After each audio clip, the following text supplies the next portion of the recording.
तो आज का ये टॉपिक बहुत इंटरेस्टिंग होने वाला है। इस टॉपिक का नाम है डेटा टाइप्स इन जावास्क्रिप्ट। अब डेटा टाइप्स क्यों इंपॉर्टेंट है? क्योंकि इसी के जरिए से ही तो हम डिसाइड करते हैं कि कौन सा वेरिएबल किस टाइप का होगा, मतलब कि किस वेरिएबल में हम किस टाइप का डेटा असाइन करेंगे। इससे पहले अगर आपने वो वीडियोस नहीं देखी तो वो भी देख ले। अगर आपको पता नहीं है कि रूल्स कैसे होते हैं और वेरिएबल्स को कैसे बनाया जाता है, किस तरीके से हम उसको बनाएंगे, आज हम पढ़ेंगे फाइनली डेटा टाइप्स को। बहुत डेप्थ में पढ़ेंगे, एक एक डेटा टाइप को हम डिटेल के साथ एग्जांपल्स के साथ देखेंगे। सही है, तो हमारा जो मेन मकसद है वो अभी है प्रिमिटिव। जो हमारे पास प्रिमिटिव डेटा टाइप्स है इसको पढ़ेंगे। अब ये नॉन प्रिमिटिव जो है वो हम आगे आने वाली वीडियोस में एक एक करके पढ़ेंगे, क्योंकि मैं चाहता हूं कि एक एक डेटा टाइप पर डिटेल्स है। जो नॉन प्रिमिटिव डेटा टाइप है, डेटा टाइप दो किस्म की होती है, ठीक है। मैं प्रिमिटिव पढ़ाऊंगा इस वीडियो में जो कि सिंपल है, लेकिन जो नॉन प्रिमिटिव है इस पर मैं डिटेल से वीडियोस बनाऊंगा बाद में। जब प्रिमिटिव खत्म हो जाए तो नॉन प्रिमिटिव पर मैं अलग अलग से एक एक टॉपिक ऑब्जेक्ट पर फिर एक एरे पर डिटेल से एक वीडियो बनाऊंगा, और ये एक वीडियो में भी शायद खत्म ना हो जाए क्योंकि इसमें बहुत बात है। अभी हम जो स्टार्ट करेंगे प्रिमिटिव है। और प्रिमिटिव कैसे डेटा टाइप्स होते हैं, यानी कि ऐसे डेटा टाइप्स जो बिल्कुल भी चेंज नहीं होते, जिसको हम इम्यूटेबल बोलते हैं, ठीक है। ऐसे डेटा टाइप्स जो बिल्कुल भी चेंज नहीं होते इसको बोलते हैं प्रिमिटिव डेटा टाइप। और ऐसे डेटा टाइप जो कि सिर्फ और सिर्फ एक वैल्यू को स्टोर कर सकती हो, इससे ज्यादा नहीं स्टोर कर सकते, इसको भी बोलते हैं प्रिमिटिव डेटा टाइप। अगर आपसे कोई पूछे कि ऐसे डेटा टाइप्स यानी ऐसी कौन सी डेटा टाइप्स है जो कि एक से ज्यादा कलेक्शन ऑफ वैल्यूज को स्टोर कर सकती हो, तो आपका जवाब होना चाहिए कि वो होते हैं नॉन प्रिमिटिव। लेकिन मैं अभी नॉन प्रिमिटिव पर नहीं जाऊंगा, थोड़ा सा आपके लिए एडवांस हो सकता है। अभी हम जो पढ़ेंगे वो प्रिमिटिव पढ़ेंगे। सही है, एक एक करके पढ़ेंगे। सबसे पहले हम पढ़ेंगे स्ट्रिंग को, अभी फिर बाद में नंबर, फिर बुलियन, फिर नल, फिर अनडिफाइंड, उसके बाद फिर पढ़ेंगे बिगिनर को, और फिर उसके बाद सिंबल पढ़ेंगे। नहीं, सिंबल एडवांस जावास्क्रिप्ट का टॉपिक है, वो हम एडवांस के अंदर कवर करेंगे। इंतहाई रेयर यूज भी नहीं होता ज्यादा, लेकिन फिर भी मैं पढ़ाऊंगा आपको, ठीक है, ताकि आपको थोड़ा बहुत उसके बारे में आइडिया हो। अब जो नॉन प्रिमिटिव है, सॉरी प्रिमिटिव डेटा टाइप जो है, इसके अंदर हम अभी स्टार्ट करेंगे। ये टोटल 7 होते हैं। अभी हम स्टार्ट करेंगे स्ट्रिंग से। स्ट्रिंग आपने देखा भी था पहले वीडियोस में, मैं जो आपको कहता था कि ये स्ट्रिंग है, लेकिन अभी अच्छी तरीके से पढ़ेंगे। अभी ये टोटल प्रिमिटिव 7 होते हैं, लेकिन इधर आपको दिख रहा है कि मेरे पास तो टोटल है 5, ठीक है। अब ये जो दो है वो दो यूज नहीं होते ज्यादा, लेकिन फिर भी मैं आपको पढ़ाऊंगा, थोड़ा बहुत मैं आपको आइडिया दूंगा उसके बारे में। चलिए मैं VS कोड खोलता हूं, बाकी ज्यादा बातें नहीं करेंगे। VS कोड मैंने खोल दिया है। उम्मीद करता हूं कि आपने भी अपना जावास्क्रिप्ट का फाइल तो बना रखा हो। अगर कोई मेरे साथ साथ प्रैक्टिस करता है इस तरह से तो अच्छी बात है, उसकी अच्छी तरह से प्रैक्टिस होगी। और फिर क्या करे, उस लिंक को यानी HTML के अंदर यहाँ पर इसको ऐड किया करे, जावास्क्रिप्ट को इधर लिंक किया करे। अब मैं जावास्क्रिप्ट खोलता हूं, जावास्क्रिप्ट की फाइल, और यहां पर मैं क्या करता हूं कि इसके अंदर वेरिएबल बनाऊंगा। और आपने पढ़ा था, मैंने आपको पढ़ाया भी था कि वेरिएबल को डिक्लेयर कैसे किया जाता है। इससे पहली वीडियो में मैंने आपको डिक्लेरेशन पढ़ाया था डिटेल के साथ, लिट वेयर कॉन्स्ट कब कौन सा यूज करना चाहिए, सब मैंने आपको पढ़ाया था। अभी इस वीडियो के अंदर हम पढ़ेंगे वेरिएबल के अंदर टाइप कौन सा हम डालेंगे, डेटा टाइप्स। मैं वेरिएबल बनाता हूं लिट, आप भी ज्यादातर लिट को यूज किया करें। मतलब कि जरूरी नहीं है कि हर जगह लिट, बट मतलब वेर को यूज ना करें, ज्यादा वेर को भी यूज ना करें। कॉन्स्ट को मैं आपको बाद में पढ़ाऊंगा कि कॉन्स्ट को किस चीज के साथ, जैसे कि एरे हो गया, जैसे कि ऑब्जेक्ट हो गया, इनके साथ आप कॉन्स्ट ज्यादा यूज किया करें। बट अभी हमने वो नहीं पढ़ा, जो हमने अभी मैंने आपको नॉन प्रिमिटिव बता दिया। लेकिन लिट को थोड़ा ज्यादा यूज किया करें, वेर को ज्यादा यूज ना करें। मैंने लिट लिखा, अब मैं डालता हूं नेम मैंने वेरिएबल बना दिया। अब इस वेरिएबल के अंदर मैं डालूंगा अपना नाम, मैंने साकिब डाल दिया। अब मैंने साकिब डाल दिया, आपको दिख रहा है इधर इस साकिब के ऊपर आपको कोड्स दिख रहा है, इधर आपको इधर डबल डबल कोड्स दिख रहा है। अब मैंने जब भी आप इस तरह के कोड्स देखे ना, किसी भी वैल्यू के ऊपर जब आप कोड्स देखे, देन आप समझ जाए कि ये क्या चीज है, ये स्ट्रिंग है, इसको स्ट्रिंग डेटा टाइप बोलते हैं। तो क्या मैं बोल सकता हूं कि नेम वेरिएबल के अंदर एक स्ट्रिंग डेटा टाइप की वैल्यू पड़ी है? बिल्कुल मैं बोल सकता हूं, नेम वेरिएबल के अंदर स्ट्रिंग डेटा टाइप की वैल्यू पड़ी है, बिल्कुल सही। अब मैं कंसोल करूंगा, और आपको तो पता है कि console.log से क्या होता है, मैं इस वैल्यू को कंसोल पर देख सकता हूं। ये तो आपको पता होगा, ये मैंने आपको डिटेल से पढ़ाया था। अब मैं देखता हूं कंसोल पर, तो मुझे क्या मिलता है, मुझे अपना इधर अपना नाम मिलता है, बिल्कुल सही, मुझे अपना नाम मिल गया, सही है। अब मैं क्या करूंगा, मैं चाहता हूं, आप सोचेंगे कि जब ये स्ट्रिंग है तो मैं कैसे देखूं कि ये स्ट्रिंग है, मैं कैसे मानूं कि ये स्ट्रिंग है। मैंने तो सिर्फ मुंह से बोल दिया कि ये स्ट्रिंग है, बट आप कैसे मानेंगे, मैं आपको कैसे मतलब कि आपको कैसे ये बता दूं, आपको ये बता दूं, आपका ये यकीन आ जाए इस पर कि ये एक स्ट्रिंग है। आपने एक चीज देखना है, एक चीज है जिसका नाम है टाइप ऑफ इसको बोलते हैं। टाइप ऑफ एक ऐसी ऑपरेटर है जो यूज होता है इसका टाइप चेक करने के लिए। टाइप ऑफ ऑपरेटर यूज होता है इसका टाइप चेक करने के लिए। टाइप ऑफ हम क्यों यूज करते हैं, इसको हम इसलिए यूज करते हैं ताकि ये किसी भी वैल्यू का टाइप चेक करे। देखो, टाइप ऑफ दिस वेरिएबल, और इस वेरिएबल के अंदर क्या पड़ा है, ये नेम पड़ा है, तो टाइप ऑफ दिस वेरिएबल क्या हो गया, अब मुझे पता चल जाएगा। Nice, type of this variable is string. मैंने क्या बोला था, देखो मेरी बात ठीक थी ना, मैंने बोला था कि इस वेरिएबल का टाइप, इस वैल्यू का टाइप क्या है, स्ट्रिंग है। तो जब मैंने चेक कर लिया तो मुझे स्ट्रिंग ही मिल गया, इसका मतलब है कि हाँ हमारी बात बिल्कुल ठीक है, इसका टाइप स्ट्रिंग है। समझ गए? स्ट्रिंग का स्ट्रक्चर कैसे होता है मैं फिर से बताता हूं कि जब भी आप कोड्स के अंदर इस तरह की वैल्यू को देखें ना, जरूरी नहीं है कि डबल कोट हो। सी प्लस प्लस के अंदर हम इसको कैरेक्टर बोलते थे, बट भाई ये जावास्क्रिप्ट है, ठीक है, सिंगल कोट हो या डबल कोट हो इसको फिर भी हम स्ट्रिंग बोलेंगे। ये क्या है, मैं इसके अंदर देखता हूं, मुझे फिर से स्ट्रिंग मिल गया, मतलब कि डबल कोट हो या सिंगल कोट हो हम इसको स्ट्रिंग ही बोलेंगे। ये एक स्ट्रिंग डेटा टाइप है। इस वैल्यू का कौन सा टाइप है? स्ट्रिंग है। समझ गए? टाइप ऑफ क्या करता है? टाइप ऑफ चेक करता है किसी भी वैल्यू का टाइप। मैंने टाइप ऑफ लिख दिया, इसे मुझे बता दिया कि ये स्ट्रिंग है। चलिए ठीक है, अब मैं आपको बताता हूं, ये तो स्ट्रिंग था, समझ गए? स्ट्रिंग स्ट्रिंग कवर हो गया। अब हम आते हैं कौन से वाले पर? नंबर। नंबर देखो, नंबर नंबर तो बचपन से आप देखते आ रहे हैं, 1 2 3 4 नंबर्स ही तो है ना। समझ गए आप? तो बस आपने नंबर जब सुन लिया तो आप समझ गए, लेकिन फिर मैं बताऊंगा, इस तरह तो नहीं है कि बस आप जल्दी समझ जाए और मैं ना बताऊं। 10 एक नंबर, 120 एक नंबर, 500 एक नंबर, नंबर ही है ना। लेकिन आप फिर भी सोचेंगे कि मतलब मुझे देखना है, मुझे अच्छी तरह से इसको समझना है कि कैसे एक नंबर है। आपसे जब भी कोई पूछे कि इसका टाइप क्या है, आप उसको शायद मतलब थोड़ी वो भी सुना दे कि इसमें पूछने वाली क्या बात है, भाई ये तो नंबर ही है ना, 500 मैंने लिख दिया। तो टाइप ऑफ में आपके पास तो एक आइडिया है, वैसे आपको तो पता भी होगा कि एक नंबर है, लेकिन फिर भी अगर आप उसको अच्छी तरह से बताना चाहे तो आप टाइप ऑफ लिख दे बस। टाइप ऑफ से क्या होगा, हम इस वेरिएबल, मैंने इस तरह नेम डाला है बट मैं इसको नम कर दूंगा क्योंकि अजीब है ना। मैंने आपको बोला था जब हम पढ़ रहे थे रूल्स ऑफ वेरिएबल के अंदर के मीनिंगफुल वेरिएबल लिखना चाहिए ताकि पता चले कि इस वेरिएबल के अंदर हमने जो लिखा है उससे मैचिंग कोई वेरिएबल हो। जैसे कि मैंने नम लिखा, नम का मतलब है कि नंबर, मैंने टाइप ऑफ लिख दिया, टाइप ऑफ नम, टाइप ऑफ इसका नंबर का टाइप ऑफ, इन इसका टाइप। देखो देखो समझ गए, मुझे नंबर मिल गया, मतलब NUMBER 500 क्या है? एक नंबर है।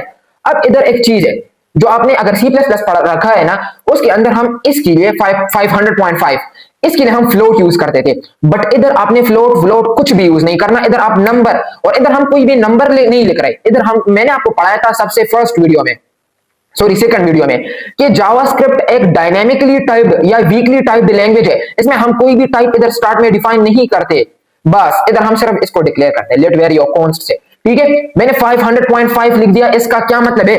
इसका मतलब है कि ये एक डेसिमल पॉइंटिंग नंबर है। 500.5 एक डेसिमल पॉइंटिंग नंबर है, बट मैंने इसके साथ कुछ भी नहीं लिखा, बस इस तरह लिख दो, मुझे फ्लोट नहीं मिलेगा। टाइप ऑफ से लिखने से मुझे फ्लोट नहीं मिलेगा, तब भी मुझे नंबर ही मिलेगा। तो जावास्क्रिप्ट के अंदर आपने समझना है, चाहे वो सिंगल नंबर हो, यानी चाहे वो इंटीजर हो, चाहे वो फ्लोट हो, जो भी हो, फ्रैक्शन हो, आपको तब भी नंबर ही मिलेगा। टाइप आपको डेटा टाइप तब भी नंबर मिलेगा, सब के लिए किस किस्म का नंबर हो तब भी आपको नंबर ही डेटा टाइप मिलेगा। हाँ एक चीज अब हम पढ़ेंगे, लेकिन वो बिग इंट उसको बोलते हैं, बिग इंट। अब आपको पता चल जाएगा, वो थोड़ा चेंज होता है क्योंकि वो बहुत बड़ा नंबर होता है, इसको अभी बाद में पढ़ेंगे, इस पर नहीं आते। अभी देखिए बूलियन, स्ट्रिंग हो गया, समझ गए? नहीं समझे कमेंट कर दो। नंबर समझ गए? तो अभी बूलियन की तरफ बढ़ते हैं। बूलियन, बूलियन का क्या मतलब होता है? बूलियन नहीं समझे कोई मसला नहीं, जब भी आप ये चीज देख ले, ठीक है, मैं बूल लिख दूंगा, मैंने वेरिएबल बना दिया बूल, थोड़ा मीनिंगफुल वेरिएबल होना चाहिए इसलिए मैंने बूल लिख दिया। अब मैं इधर भी टाइप ऑफ बूल लिखूंगा, मुझे बूलियन मिलेगा, बट देखो मैंने ट्रू लिख दिया। जब भी आपको वेरिएबल के अंदर इस तरह से ट्रू नजर आए, जब भी आपको वेरिएबल के अंदर इस तरह से ट्रू नजर आए, या जब भी आपको वेरिएबल के अंदर फॉल्स नजर आए, जब भी आपको वेरिएबल के अंदर फॉल्स नजर आए, या फिर जब भी आपको वेरिएबल के अंदर ट्रू नजर आए, तो फिर आपसे जब कोई पूछे कि इस फॉल्स का डेटा टाइप क्या है, जावास्क्रिप्ट के अंदर जब भी आपको फॉल्स नजर आए या जब भी आपको ट्रू नजर आए और आपसे कोई पूछे कि फॉल्स या ट्रू का इसका डेटा टाइप मुझे बता दो, तो आपने कहना है कि मुझे साकिब भाई ने बताया है कि इसका डेटा टाइप आता है बूलियन। अब मैंने बूलियन बोल दिया, अब इसको देखता हूं कि कंसोल पर मुझे क्या मिलता है। कंसोल पर मुझे फॉल्स मिल गया।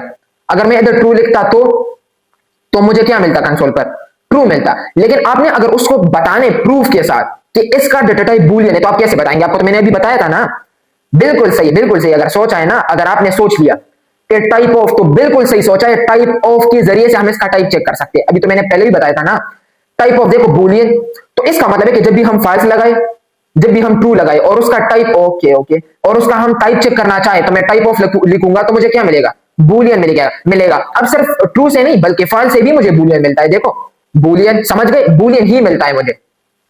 तो ये तो था बूलियन के बारे में, इंतहाई सिंपल। अब आते हैं नल के बारे में। देखो नल की बात आ गई तो मेरे जहन में एक अच्छा सा एग्जांपल आ गया। अब वो एग्जांपल मैं आपको बताता हूं कि नल कैसे आपने समझना है। मैं आपसे एक बात बोलता हूं, मतलब कि बताना चाहता हूं। मेरे पास एक वेरिएबल है, इस वेरिएबल का नाम मैं रख दूंगा EMP, EMPTY। चलो EMPTY मीन एम्प्टी, ठीक है। ओके, ये मैंने क्या कर दिया, EMPTY एम्प्टी, ठीक है। चलो मैं आपसे बात बताना चाहता हूं, अगर आपके पास अभी लैपटॉप पड़ा है और लैपटॉप में कुछ टाइप कर रहे हैं, तो मैं आपको बात बताना चाहता हूं, ये बात बताना चाहता हूं कि आप अपने लैपटॉप के अंदर वेरिएबल डिक्लेयर कर दे, तो आप इस तरह से एक वेरिएबल को डिक्लेयर कर देंगे। और अभी आपको मैं कहूंगा कि उस वेरिएबल के अंदर कुछ भी ना डाल दे, उसके अंदर एम्प्टी डाल दे। अब क्या मतलब उसका, मैं आपको बताना चाहता हूं कि उस वेरिएबल को एम्प्टी बना दे, एम्प्टी वेरिएबल। तो आप इस तरह करेंगे, जो कि गलत है। अब ये वेरिएबल एम्प्टी नहीं है, ये वेरिएबल अगर मैं देखूं तो मुझे अनडिफाइंड मिलता है। वैसे एक और टॉपिक कवर होता है जिसकी तरफ अब हम आएंगे, अब इसकी तरफ मैं नहीं आता, इसकी तरफ हम अभी आएंगे, ठीक है। तो जब मैं एम्प्टी सर्च करता हूं, मतलब कि जब मैं एम्प्टी लिखता हूं, तो मुझे तो मतलब कि अनडिफाइंड मिल गया, लेकिन मैं चाहता हूं कि मैं जब उसको कंट्रोल कर दूं तो मुझे कुछ भी नहीं मिलना चाहिए। अब ये क्या हो गया, तो आपने लिखना होगा क्या, नल। नल क्या होता है, इसके जरिए से हम एम्प्टी वेरिएबल बनाते हैं। अब जब मैं कंसोल देखूंगा तो मुझे नल मिल गया। अब हम सोचेंगे कि मुझे तो नल मिल गया, हाँ नल तो मिल गया। नल का मतलब होता है कि कुछ भी नहीं, नल। अब मुझे कुछ भी नहीं मिला, नल तो आ गया, बट इसका मतलब होता है कि एम्प्टी। चलो नहीं समझे, मुझे पता है। मैं आपसे एक बात बोलना, ये पेपर से एक बात बोलना चाहता हूं कि जब हम किसी वेरिएबल को बनाते हैं और मैं आपसे कहता हूं कि उसको एम्प्टी बना दो, तो आप लिखेंगे इंग्लिश में, आप क्या बोलते हैं, एम्प्टी। एम्प्टी को हम इंग्लिश में एम्प्टी, उर्दू में खाली, इस तरह बोलते हैं। तो उर्दू में खाली बोलते हैं, लेकिन अगर मैं आपसे पूछूं कि जावास्क्रिप्ट की जुबान में क्या बोलते हैं एम्प्टी को, तो फिर आप क्या बोलेंगे कि एम्प्टी बोलते हैं? नहीं, जावास्क्रिप्ट की जुबान में एम्प्टी को नल बोलते हैं, नल। जावास्क्रिप्ट की जुबान में हम एम्प्टी को बोलेंगे नल। नल का मतलब होता है खाली।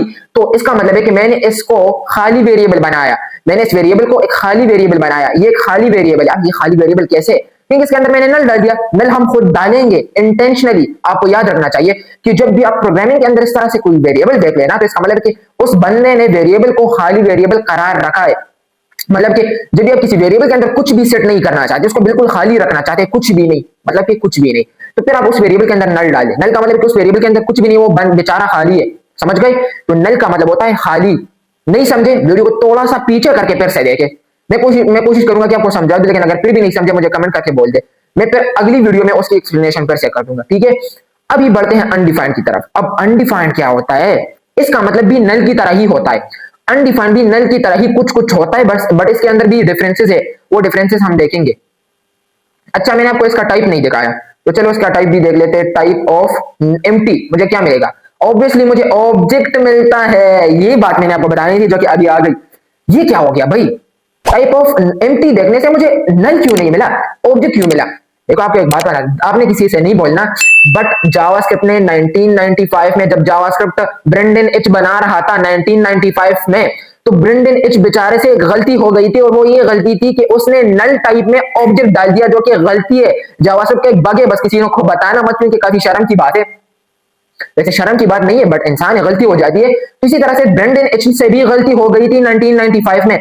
उसने नल जब टाइप ऑफ ऑपरेटर पर वो काम कर रहा था, तो उसने जब नल के लिए टाइप रखा था, तो उसने नल नहीं रखा था, बल्कि उसने ऑब्जेक्ट रखा था। तो जब मैं टाइप ऑफ नल चेक करता हूं, तो मुझे मिलता है ऑब्जेक्ट, जो कि एक बग है। जावास्क्रिप्ट में एक बग है, ये बग, समझ गए। अब ये बग तो अभी तक फिक्स क्यों नहीं किया गया, आपके ज़हन में आएगा कि अभी तक क्यों फिक्स नहीं किया गया। भाई इसके पीछे, इस बग के ऊपर इतने ज्यादा एप्लीकेशंस बनी है ना, कि अगर इसको अभी ठीक भी किया जाए तो वो एप्लीकेशंस डिस्ट्रॉय, वो खत्म हो जाएगी, तो फिर बहुत बड़ा मसला बन जाएगा। तो अब इसके ऊपर तो काम किया गया है, इसके ऊपर तो वेबसाइट्स बनी है, तो अब अगर इसको चेंज किया जाएगा तो उन वेबसाइट के अंदर बहुत ज्यादा मसले आएंगे। तो इसलिए बस इसको इस तरह ही रखा गया। अब इसको फिक्स किया जा सकता है, बस अब इसको लोग फिक्स ही नहीं करते, बहुत मसला बन जाएगा उनके लिए, ठीक है, क्योंकि इसके ऊपर बहुत काम किया गया है। अब देखो, अभी अनडिफाइंड की तरफ आते हैं, और बहुत अच्छा हुआ कि मुझे ये याद आया कि हमें ऑब्जेक्ट मिलता है, और यही बहुत बड़ा इंटरव्यू क्वेश्चन है, तो आपको इसके बारे में पता होना चाहिए, आपका इंटरव्यू क्वेश्चन भी क्लियर हो जाएगा। अभी बढ़ते हैं अनडिफाइंड की तरफ। अब ये अनडिफाइंड और नल थोड़े बहुत सेम होते हैं, इसके बीच में लोग कंफ्यूज भी होते हैं, लेकिन अनडिफाइंड भी हम इस तरह डालेंगे, नहीं भाई, नहीं नहीं नहीं, गलती ना करो, इस तरह नहीं, ठीक है। अनडिफाइंड हमें खुद मिलता है, अनडिफाइंड नल की तरह हम इंटेंशनली नहीं डालते, ये हमें खुद मिलता है। अभी हमें कैसे खुद मिलता है, आपने तो बोला था कि हमें खुद मिलता है, तो आपने तो ये डाल दिया ना, आपने तो ये डाल दिया, तभी हमें अनडिफाइंड मिल गया। लेकिन मैं आपको एक बात बता दूं, चलो मैंने हटा दिया, अब आपने देखा था, अगर आपको याद हो, जब मैंने सारा वेरिएबल बनाया था और उसको मैंने कंसूल किया था तो मुझे क्या मिला था? अनडिफाइंड। तो इसका यह मतलब है कि जब आप किसी वेरिएबल को सिर्फ और सिर्फ डिक्लेयर कर दे, इसको क्या बोलते हैं? इसको क्या बोलते हैं? डिक्लेरेशन। वेरिएबल को इस तरह से डिक्लेयर करना, डिक्लेरेशन ऑफ द वेरिएबल। आप जब भी किसी वेरिएबल को डिक्लेयर कर दे लेकिन उस वेरिएबल के अंदर कोई भी वैल्यू ना डाले, उसको बोलते हैं अनडिफाइंड। इस वक्त हमें अनडिफाइंड मिलता है।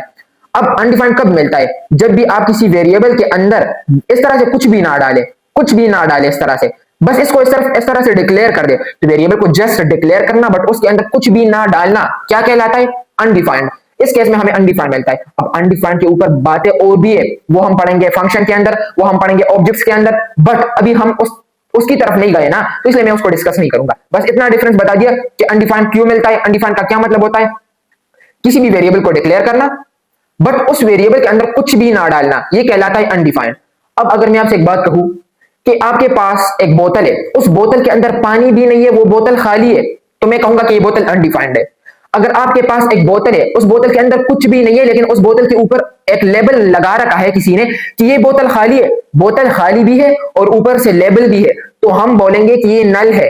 समझ गए? तो नल और अनडिफाइंड में यही फर्क है कि अनडिफाइंड के अंदर हम कुछ भी नहीं डालते, बस हमें अनडिफाइंड मिल जाता है।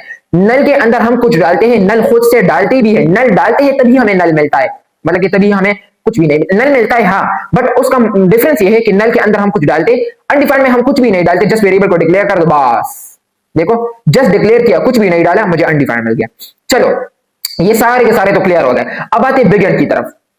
Big and, big and. चलो आप खुद से सोचो, इस वर्ड को दो अल्फाज में आप कैसे तोड़ सकते हो? सोच लिया?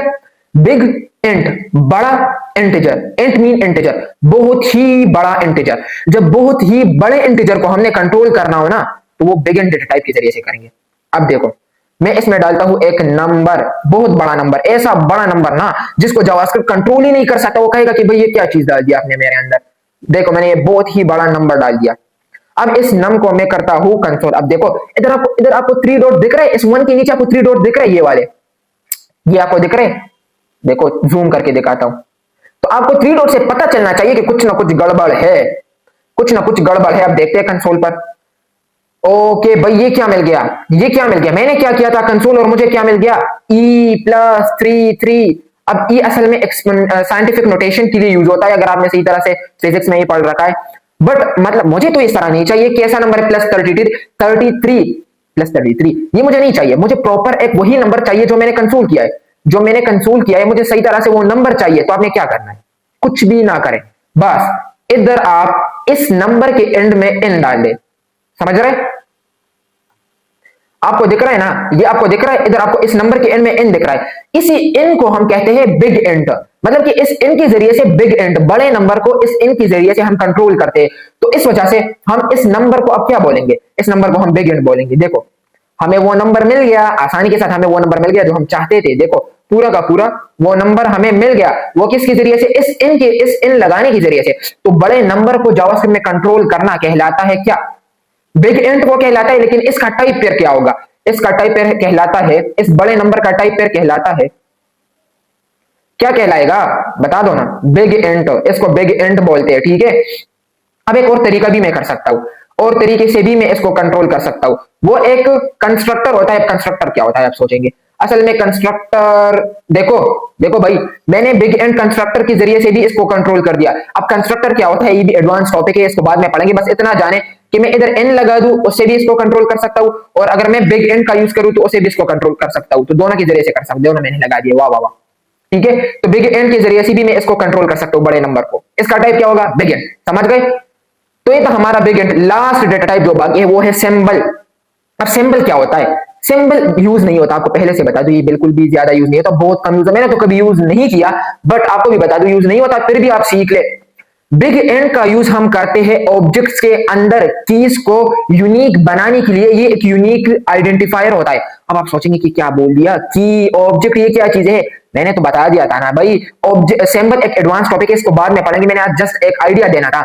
अगर आपने ऑब्जेक्ट ये टॉपिक पढ़ रखा है ना, ये टॉपिक, तो बस आप थोड़ा बहुत समझ जाएंगे कि ऑब्जेक्ट के अंदर कीज क्या होते हैं। अगर आपने नहीं पढ़ा तो कोई मसला नहीं, इसको स्किप कर दे, बस वीडियो को इधर ही बंद कर दे। लेकिन अगर आपने पढ़ा है तो बस वीडियो को देखे, थोड़ा सा आइडिया देना चाहूंगा कि बिग इंट एक यूनिक आइडेंटिफायर होता है, काफी यूनिक होता है, हर बार एक नया शक्ल इख्तियार करता है, समझ गए। अब ऑब्जेक्ट्स के अंदर अगर हम यूनिक कीज बनाएंगे, ऐसे कीज जो एक दूसरे से डिफरेंट हो, तो उन कीज के लिए हम सिंबल का यूज मोस्टली ज्यादातर हम सिंबल डेटा टाइप का यूज करते हैं। अब ये जो सिंबल होता है ना, ये हम एडवांस टॉपिक्स के अंदर पढ़ेंगे, अभी मैं इसको डिस्कस नहीं कराऊंगा ताकि आप कंफ्यूज ना हो, ठीक है। तो अभी के लिए इस वीडियो में बस इतना ही, मिलते हैं नेक्स्ट वीडियो में। आपका बहुत बहुत शुक्रिया।